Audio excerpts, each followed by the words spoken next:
Banyak orang mengeluhkan kondisi hidup.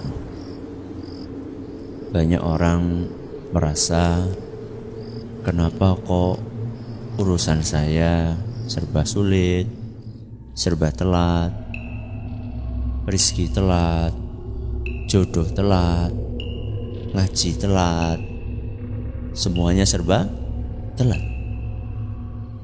Ternyata pemicunya seringkali adalah perilaku kita sendiri.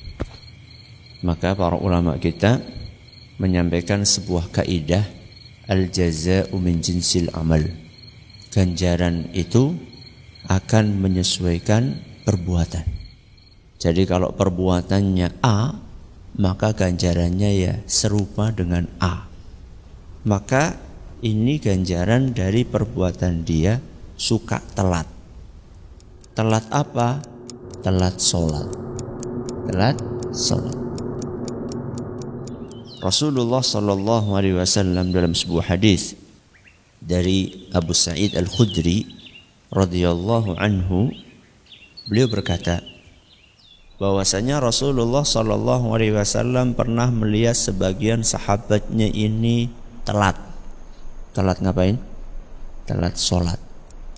Telat sholat ini bisa telat sama sekali atau enggak ngisi shaf yang pertama dulu. Maka Nabi SAW pun menasehati para sahabatnya, ayo pada maju, isi dulu shaf yang depan, berangkatlah lebih awal. Lalu Nabi SAW bersabda, ini yang perlu kita garis bawahi, la yazalu qaumun yata'akhkharun. Ketika ada orang biasa telat sholat, hatta yuakhirahumullah, orang tersebut akan dibikin Allah telat. Perhatikan, di sini Nabi SAW tidak sebutkan Allah akan bikin telat dia dalam urusan A atau B atau C atau D. Nabi cuma katakan orang ini akan dibikin telat. Bisa kita simpulkan, berarti maksudnya adalah telat dalam semua urusan.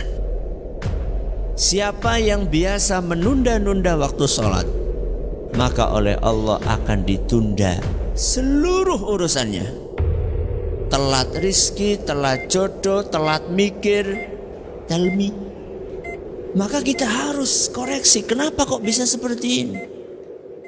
Bisa jadi itu dipicu dari kebiasaan kita suka nunda-nunda sholat. Itu baru efek buruk di mana? Di dunia. Dan itu tidak seberapa dengan efek buruk di akhirat. Tertunda apa di akhirat? Kata Nabi SAW dalam hadis yang diriwayatkan oleh Imam Abu Dawud, ketika ada orang biasa mundur-mundur dari shaf pertama, tidak bersegera untuk memenuhi shaf pertama, maka Allah akan jadikan dia telat keluar dari neraka. Gasiknya kita berangkat ke masjid itu akan berefek kepada gasiknya kita masuk surga.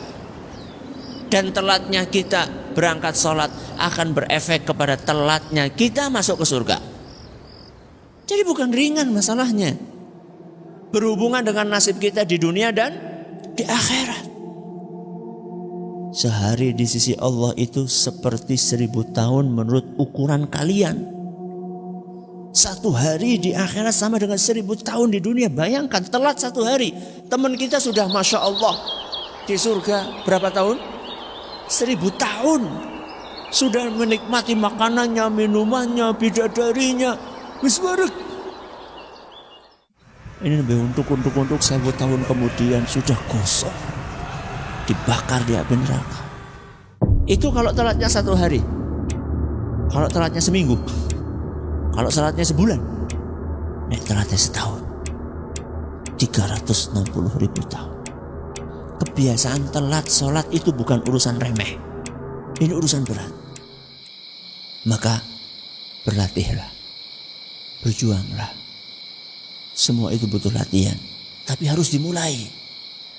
Jadi jangan alasan ini masih proses Ustaz. Pirang tahun boleh proses. Ini prosesnya harus dilatih, harus diusahakan. Maka ayo perbaiki.